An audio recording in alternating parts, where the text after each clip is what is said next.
নমস্কাৰ, মই চিত্ৰজিৎ গগৈয়ে মোৰ অন্য এটা ভিডিঅ'লৈ আপোনালোকক স্বাগতম জনাইছোঁ। যিহেতু আপোনালোকে সকলোৱে গম পাইছেই, এই দিহিং নদীৰ ওপৰত এজন ল'ৰাই ৰিলছ বনাবলৈ আহি তেখেতে ওপৰেদি যিহেতু 25,000 ভল্টৰ এডাল কাৰেণ্ট গৈছে, লগা হেতুকে তেখেতে আজি প্ৰায় 3 দিন হ'ল, 3 দিন NDRF, SDRF বাহিনীৰ যুটীয়া অভিযানত আজি তেখেতলোকে চলাইছিল, কিন্তু আজিও তেখেতলোকে সুমূৰ্ত পাবলৈ সক্ষম নহ'ল।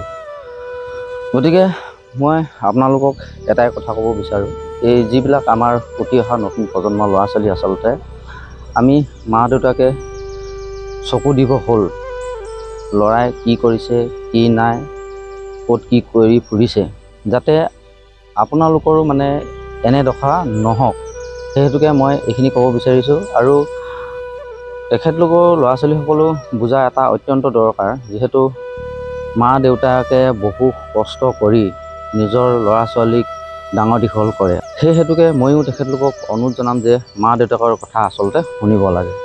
সেই ঘৰখনলৈ আপোনালোকে এবাৰ মন কৰকচোন। নিজৰ পুত্ৰক হেৰুৱা দুখ কোনে বুজিব?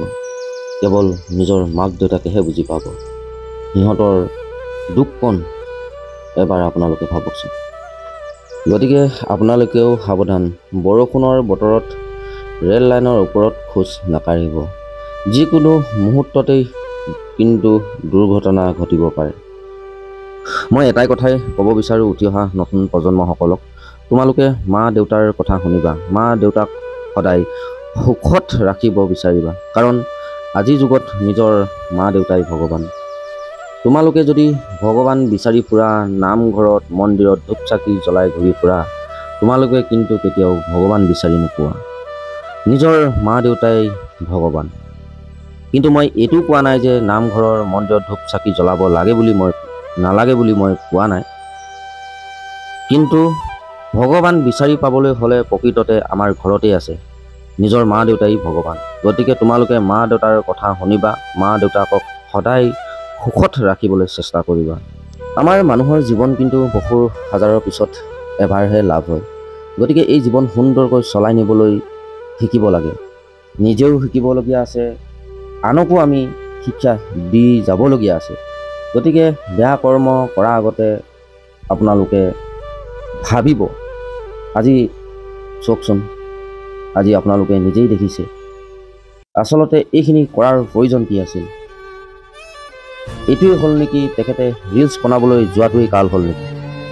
আমি শুনিবলৈ পাইছোঁ তেখেতে আগতেও এনেধৰণৰ ৰিলছবোৰ তেখেতে দলঙৰ ওপৰত উঠি তেখেতলোকে ৰিলছ বনায়। কিন্তু এইবিলাক কৰ্ম কৰাৰ আগতে নিজৰ মা দেউতাৰ কথা, নিজৰ ঘৰখনৰ কথা আমি সকলোৱেই ভবাটো দৰকাৰ। গতিকে আপোনালোকে এনে কৰ্মবোৰ নকৰিব। এবাৰ হ'লেও নিজৰ মা দেউতা, ককাই ভাই ভনীৰ কথা মনত পেলাব। অৱশেষত যুৱকজনৰ পৰিয়াললৈ সমবেদনা জ্ঞাপন কৰিলোঁ। এনে যাতে আৰু কাৰোৰে নহওক, নেদেখাজনৰ ওচৰত সেৱা জনাইছোঁ। আজিলৈ ইমানেই। আপোনালোকক আকৌ পুনৰ অন্য এটা ভিডিঅ'ত লগ পোৱা প্ৰতিশ্ৰুতিৰে আজিলৈ সামৰিছোঁ।